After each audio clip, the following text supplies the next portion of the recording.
आदरणीय अध्यक्ष महोदय, हमारे बड़े भाई सेक्रेटरी महामंत्री महोदय वर्मा जी, बड़े भाई प्रभात जी, उपस्थित साथियों,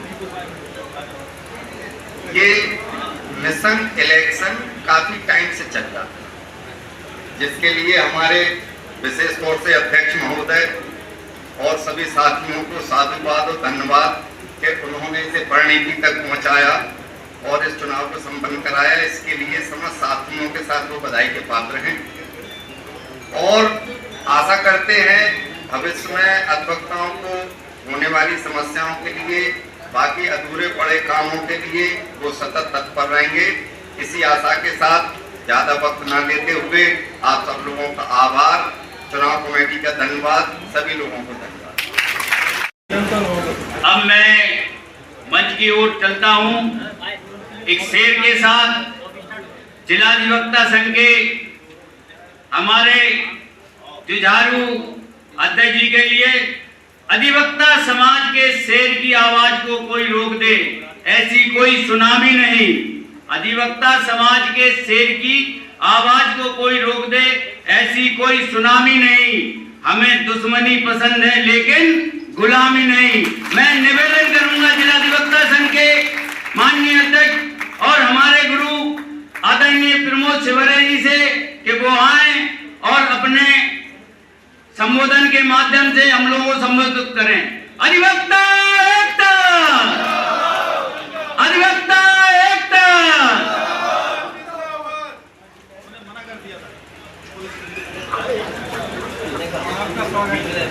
आज शंकर साहब भवन में जो हमारी कार्यकारिणी का सम्मान समारोह जितेंद्र मौर्य जी द्वारा आयोजित किया गया है, इसके लिए वो बधाई के पात्र हैं, क्योंकि उन्होंने ये नींव डाली है तो वो नींव के पत्थर कहलाए। मेरा ये 165वां सम्मान समारोह हो रहा है। आप सबको इस बात का हर्ष होना चाहिए कि आपने ऐसे भाई को चुना है जो 251 अपने सम्मान समारोह कराने के बाद लोगों से ये कहेगा आप सम्मान नहीं कराना है, अब शपथ ग्रहण होगी। जो अभी हमारे सहायक चुनाव अधिकारियों द्वारा आप लोगों के सामने अपनी बात को रखा, ये लोग सभी बधाई के पात्र हैं कि विषम परिस्थितियों में इन्होंने संघ को बचाने में मदद की। मैं इनका बारंबार नमन करता हूं, इनको सबको प्रणाम करता हूं। जो अगर सहायक ना होते तो जो एल्डर्स कमेटी बनी थी वो इतनी डरपोक बना दी गई थी कि उनके मन में भय था, भय। वो भय को प्रमोद तिवारी ने उनके निकालने की कोशिश की, मगर बंदर को आप कभी शेर नहीं बना सकते हो। बंदर बंदर ही रहेगा, उछलता रहेगा, एक डाल से उछालते उछालते। अब वो बंदर रूपी मेरे पाले में आ गए, अब मेरे पेड़ पे उचक रहे हैं कि भाई शिवरे मैंने तुमको अध्यक्ष बना दिया।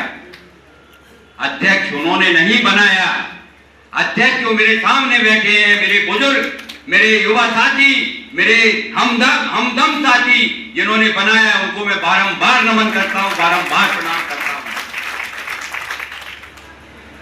ये बिगड़ी हुई व्यवस्था को प्रमोद तिवारी ने जान जोखिम में डाल करके बीड़ा उठाया, जिसके खिलाफ कोई आवाज उठाने वाला 2100 वकीलों में से एक वकील नहीं हुआ।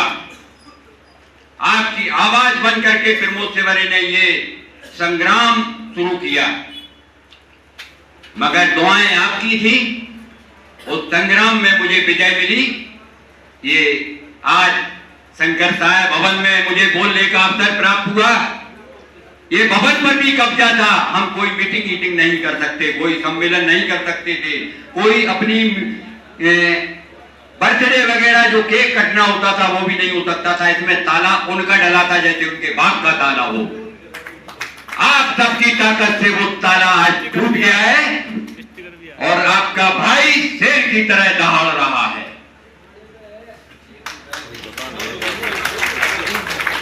ये भाइयों जो मेरे सीनियर हैं, जिनके मैंने चुनाव के समय पैर छुए हैं, मैं आपके सामने ये वचन देता हूं, ताजीवन चुनाव हो या ना हो, ताजीवन मैं उनके पैर छूऊंगा। और आपको ये भी विश्वास दिलाता हूं कि अब मैं किसी से टाटा वायवा नहीं करता हूं। अब मैं चाहे बहन हो, चाहे भाई हो, चाहे बाबू हो, चाहे पत्रकार हो, चाहे सिपाही हो, चाहे दरोगा हो, चाहे सीओ हो, चाहे आईजी हो, मैं दोनों हाथ जोड़ के विनम्रता से उनका नमन करता हूं। आप सबका नमन करता हूं क्योंकि आपने मुझे इस योग्य बनाया है, ऐसी शक्ति दी है कि आज इस हॉल में कुर्सियां कम पड़ रही हैं। मैं ये देख रहा हूं, जब ये फंक्शन होते थे तो यह कुर्सियां खाली रहती थी। आज मुझे आप सब लोगों को देख करके अपार प्रसन्नता हो रही है। मुझे ये लग रहा है कि मैं 17 तारीख को चुनाव नहीं जीता हूं, ऐसा लग रहा है कि आज चुनाव जीता हूं, क्योंकि जो लोग यहां आज उपस्थित हैं उनके मैंने दिल को जीता है। जो लोग यहां आए हैं वो दिल से आए हैं, मैंने उनके दिल को जीता है। मैं आपको विश्वास दिलाता हूं, जो आपने मुझे पद का निर्वहन किया है, जिस पद पर मुझे आसीन किया है, मैं अभी शपथ तो नहीं ली है, मगर आपको वचन देता हूं कि आप के हित में जो भी कार्य होंगे उनको मैं बखूबी अपने दायित्व के साथ निर्वहन करूंगा। मैं आप पर कोई मेहरबानी नहीं करूंगा क्योंकि आपने मुझे इस लायक बनाया है। जब आपने इतना सम्मान मुझे दिया है कि आज लगभग 8000 मालाएं मेरे गले में पड़ चुकी हैं। 8000 मालाओं का वजन आप समझ लो। कल मुझे भूपेंद्र आर्या जी ने 45 किलो की माला पहनाई, मेरा वजन 65 किलो और माला 45 किलो है। भैया एक बात और बता दूं, इस चुनाव के दौरान मेरा 2 किलो वजन भी घट गया है, क्योंकि आप लोगों ने मेरा सोने का सिस्टम खराब कर दिया और खाने का सिस्टम खराब कर दिया। अधिवक्ता बंधुओं से मैं आज ये अपील करता हूं कि जिस भाई को भी मुझे फोन करना हो, मोबाइल मुझे 10 बजे तक करे। मैं 10 बजे के बाद मोबाइल स्विच कर लूं, ऑफ कर लूंगा, क्योंकि मेरे भाई जो राय रस को लेते हैं उन्होंने मेरे को 1 बजे फोन किया और 1:30 बजे फोन किया। अब बताओ भाई, मैं भी आपकी तरह आपका भाई हूं, क्या मुझे सोने भी नहीं दोगे? हैं, मेरी नींद हराम कर दोगे? अरे आपके आशीर्वाद से मैंने दूसरे की नींद हराम कर दी है, उसका चैन मैंने छीन लिया है। तो भाई अब मुझे कम से कम चैन से तो सोने दो। है? मैं आपसे केवल यही निवेदन चाहता हूं कि मुझे चैन से सोने दो। तो जब चैन से सोऊंगा तो स्वस्थ मन रहेगा, स्वस्थ मस्तिष्क रहेगा, फिर मैं उसी तरह काम करूंगा, घोड़े की तरह दौड़ करके काम करूंगा। और जब आलस आएगा तो घोड़ा भैया बैठ जाएगा। ये आपको सोचना है कि काम कैसे लेना है। और मेरा स्विच भी सुबह 7 बजे खुलेगा, तो मुझे सुबह 7 बजे और रात को 10 बजे के पहले जिनको भी संपर्क करना चाहे, अपने अच्छे बुरे, अपने बदले जिससे लेना हो ले, मैं आपके साथ हूं। अगर आपको फर्जी रिपोर्ट लिखाना है तो लिखाओ, मैं भी आपके साथ हूं। मैं आपको विश्वास दिलाता हूं, मैं आप वकील भाइयों की अगर कोई प्राथमिकी लिखी जाएगी तो मैं उसमें ये नहीं पूछूंगा कि इसमें सच्चाई क्या है और गलत क्या है, क्योंकि ये ताकत आपने दी है, आपकी दी हुई ताकत मेरे पास है। तो मैं आपका सेवक हूं, आप सब मेरे अध्यक्ष हैं, सब आप अध्यक्ष हैं। और अपने पावर का आप सब लोग इस्तेमाल करें अध्यक्ष बन के। मैं आपका सेवक हूं, सेवक को जहां बुलाएंगे जो काम कहेंगे वो करेगा। ये जो चुनाव था वो चुनाव नहीं था, वो ऐसा लग रहा था आप लोगों को जैसे पाकिस्तान और हिंदुस्तान का युद्ध होने जा रहा हो। मगर ये ट्रॉफी फिर मुझसे मैंने ने जीती। आप लोगों ने जो मुझे आशीर्वाद दिया, बस आप लोग इतना ध्यान रखना कि बार और बेंच के संबंधों में दरार ना आए, क्योंकि हमारे कुछ भाई बेलगाम हो चुके हैं। उनको मैं ये निवेदन करता हूं कि कम से कम इतना ध्यान रखें कि बार की अगर गर्मा है तो बेंच से, और बेंच की गर्मा है तो बार से। इसलिए मेरा हाथ जोड़ के सबसे निवेदन है, यदि कोई समस्या है तो मेरे महामंत्री को बताएं, मुझे बताएं, और हम लोग न सुने तो हमारी कार्यकारिणी के पदाधिकारियों को बताएं, कार्यकारिणी के मेंबरों को बताएं। हमारे पास आप लोगों ने मुझ सहित 19 आदमी और दिए हैं। मैं 20वां व्यक्ति, मैं 20वां प्रधान हूं। मेरे साथ 19 और हैं, assistant commandant, CO city, inspector, sub inspector, दीवान जी और हेड साहब। जब आपने इतने हमें पद दिए हैं तो उनका आप इस्तेमाल करें, क्योंकि ये पद सब आपने वोट से चुने हैं। कोई इसमें नॉमिनेट नहीं है जो ये कह सके कि भैया मैंने आपका कोई एहसान नहीं है। हमारे 20 लोगों पर आपने एहसान किया है। मैं 20 लोग की ओर से आपको नमन करता हूं, वंदन करता हूं। और धोखे से अगर मेरा कोई मंत्री आपकी आवाज को ना सुने तो मैं आपका हेड बैठा हूं, मुझे बताइए, मैं आपकी समस्या का निराकरण करूंगा। मगर आज एक बात और बता देता हूं कि मैं भी आपकी तरह वकील हूं भाई, और मेरे भी पेट है और फाइलें हैं। तो समस्याएं सुनने के लिए मैंने 4:30 से 5:30 का समय रखा है। अधिवक्ता बंधु 4:30 से 5:30 के बीच मैं इसी भवन में एक ऑफिस है जिसमें मैं या मेरा कोई मंत्री आपकी समस्या सुनने के लिए प्रतिदिन बैठेगा। ये मैं आपसे वादा करता हूं, आपकी समस्याओं का निराकरण करेगा।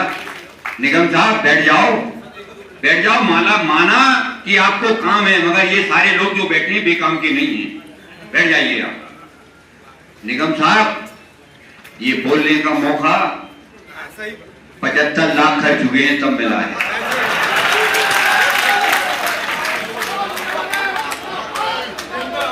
तो आज तो वो रुपए वसूल करूंगा कि नहीं?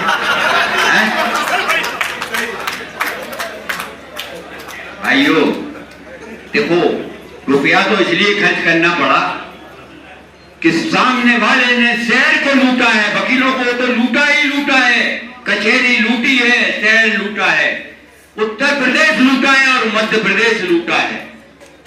तो मेरा मुकाबला उस महाबेईमान से था जिससे मुझे ये एहसास था कि कहीं मुझे धन में कमजोर ना कर दे, इसलिए मैंने धन को लुटाया है। धन होता काय के लिए है तो लुटाओ। अरे लोग तो कर्ज लेके चुनाव लड़ते हैं, मेरे पास तो अपना धन था, इसलिए मैंने लुटाया, अपने भाइयों पे लुटाया और किसी जिगर पे नहीं लुटाया।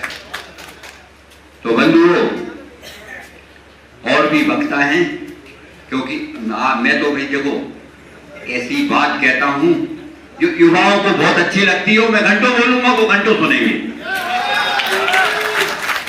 क्योंकि युवा मेरे दिल की धड़कन है। 97% युवाओं ने मुझे वोट दिया है और मैं चाहता हूं अगर युवा मेरे कंधे पे बैठ जाए और टट्टी भी कर देगा तो मैं साफ कर लूंगा। मैं ये नहीं कहूंगा कि मेरे युवा साथी ने ये बीट कर दी है, क्योंकि युवा भाइयों का दर्द मुझे समझ में आता है, क्योंकि हम सब लोग मजबूत हैं, आर्थिक रूप से संपन्न हैं और बहुत पैसा कमा रहे हैं, मगर हमारे युवा साथी बेचारे पेट्रोल के लिए और लंच के लिए भी परेशान रहते हैं। तो आप लोगों को, युवा साथियों को मैं ये आदेश देता हूं, मेरा निवेदन स्वीकार करना, ये आदेश देता हूं कि जब भी आप किसी होटल में जाएं और कोई सीनियर अधिवक्ता वहां नाश्ता कर रहा हो तो आप जो वो खा रहा हो वो मंगाएं और खाएं, और खा करके कहें साहब पेमेंट कर देना।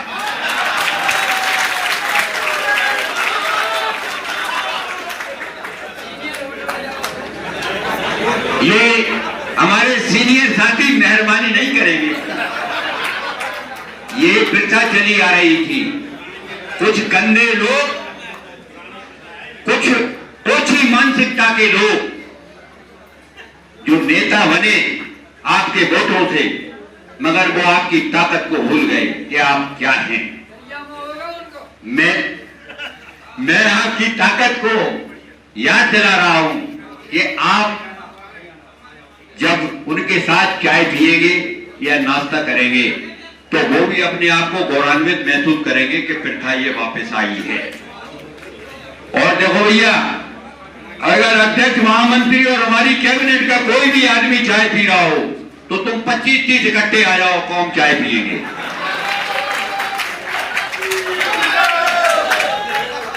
और अगर वो मना करते हैं तो उस दुकान पे मेरा नाम लिखा देना, मैं भुगतान कर दूंगा।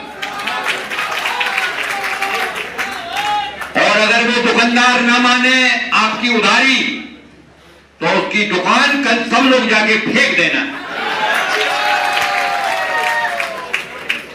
क्योंकि वो अपनी रोजी रोटी जब हमारे यहां से कमा रहा है तो वकील की उधारी भी चलेगी। हमारे भाइयों में बड़ा जोश है क्योंकि उन्होंने जोशीला अध्यक्ष और महामंत्री और पूरी कैबिनेट बनाई है।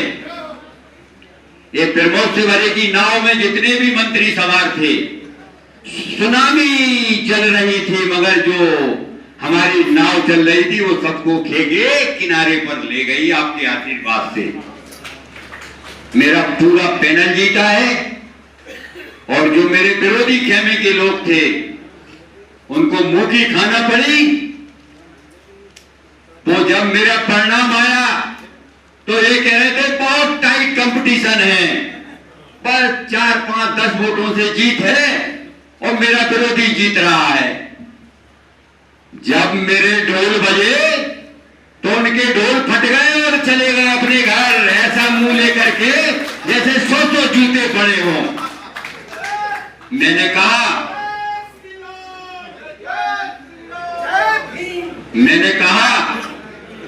कि अब विरोध खत्म हुआ, मेरा कोई दुश्मन नहीं है, कोई विरोधी नहीं है।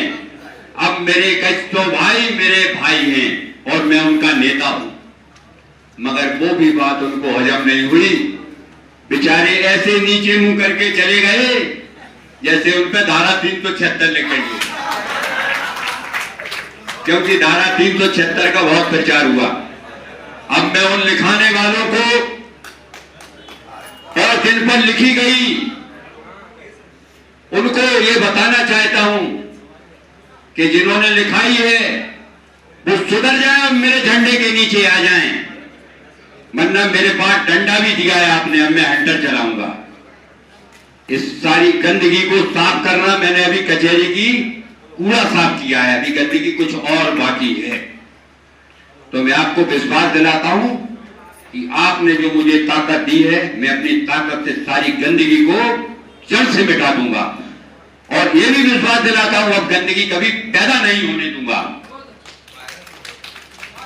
ये मुझे बड़े कष्ट हो रहा है कि मैं अपने भाइयों को कुर्सी भी नहीं दे पा रहा हूं। अब जो दूसरी मीटिंग होगी मैं बीच में भी सिटिंग की व्यवस्था करूंगा। महामंत्री जी, आप देख रहे हैं ये आपके भाई, आपके भाग्य विधाता खड़े हुए हैं। ये मुझे तो शर्म आ रही है, आपको आ रही कि नहीं आ रही है आप जानो।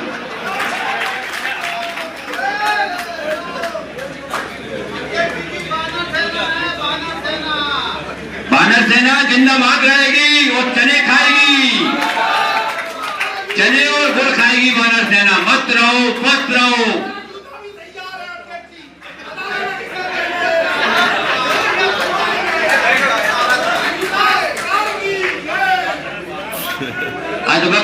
के सम्मान में, अधिवक्ताओं के सम्मान में त्रिमूर्ति से भरे मैदान में थे और नंगे पांव मैदान में थे आपके सम्मान में। इसलिए थे कि आपका अध्यक्ष को हाथ में जूता ले ले, तो भैया जाते बिन नंगे पांव थे कि तुम ये सुनाओ माहौल गर्म हो जाए और जूता हाथ में हो जाए। तो भैया हम फीता वाले भी फेर रहे हैं आजकल, कहते हमें थोड़ा जूस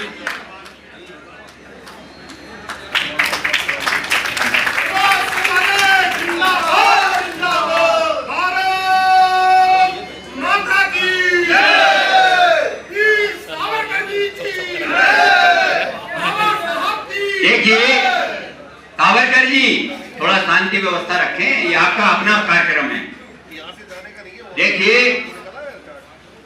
ये मौर्य जी ने, जितेंद्र मौर्य जी ने जो कार्यक्रम आयोजित किया है, ये मेरा 165वां कार्यक्रम है और इन्होंने ये आपको दिशा निर्देश दिया है कि बहुत से भाई मेरा कार्यक्रम करना चाह रहे हैं, तो भैया अब आप समझ लो, इधर उधर ना करके, या आपका स्थान फिक्स है, एसी आपका हॉल है, तो काय देसी में कर रहा है, एसी में करो सब है? तो जो आपने सहा वो अब कभी ना सहोगे। मैं आपको ये वादा करता हूं कि मैं जो आपने वोट रूपी कर्ज मेरे ऊपर लादा है, मैं अपने फर्ज से आपका वोट रूपी कर्ज को अदा करूंगा। और अगर मुझसे कहीं कोई त्रुटि हो, देखो भाई मेरे साथ जोशीले लोग ज्यादा हैं, तो जब जोशीले लोग ज्यादा हैं तो मुझे जोश दिला देते हैं, मैं जोश आने पर भूल जाता हूं कि मैं अध्यक्ष हूं, तो मैं जूता भी हाथ में ले लेता हूं। तो मेरे युवा साथियों, अगर मैं जूता हाथ में लूं तो तुम सब लोगों को जूता हाथ में लेना है, पहनना नहीं है। संघर्ष में मेरे साथ रहना है। मैं आपको विश्वास दिलाता हूं कि अब किसी वकील पर अन्याय होना तो छोड़ो, जो सोचेगा उसके मुंह में टांगे लगा दूंगा, क्योंकि वकीलों का जो बुरा समय था वो निकल गया। अब मैं अपनी बात को आगे न बढ़ाते हुए, मुझे तो अब अनेकों मौके मिलेंगे बोलने के, इसलिए मैं अपनी बात को आगे न बढ़ाते हुए मैं आभारी हूँ बारकाम जिला उत्तर प्रदेश का, मैं आभारी हूँ जिलाधिकारी महोदय झांसी का, मैं आभारी हूँ वरिष्ठ पुलिस अधीक्षक महोदय झांसी का, और मैं आभारी हूँ अपने सहायक चुनाव अधिकारियों का, जिन्होंने इस चुनाव को सरलता कुशलता से टीएन सेशन की तरह सख्ती करके ये चुनाव को संपन्न कराया। इन्हीं शब्दों के साथ मैं अपनी वाणी को विराम देता हूँ।